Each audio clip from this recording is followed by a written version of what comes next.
بالله من الشيطان الرجيم.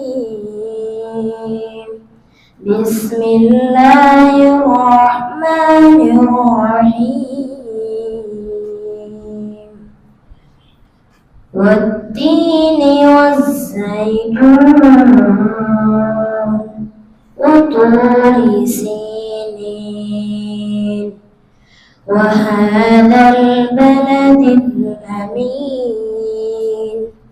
لقد خلقنا الإنسان في أحسن تقويم ثم رددناه أسفل سافلين إلا الذين آمنوا وعملوا الصالحات فلهم أجر غير ممنون.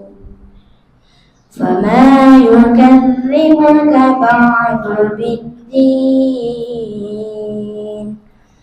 أليس الله بأحكم الحاكمين.